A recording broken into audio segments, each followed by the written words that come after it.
Are you tired of adding attributes one by one to every library and every component in your Fusion?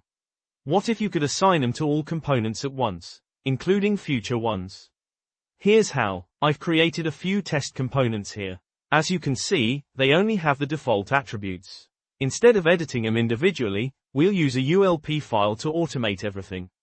Open downloaded ULP file and assign the attribute names according to requirement. For example, replace test1 with vendor part number, test2 with vendor, and test3 with inventory part number.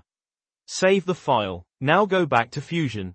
Go to Utilities, select Run ULP, select Browse, select the ULP file, select Open.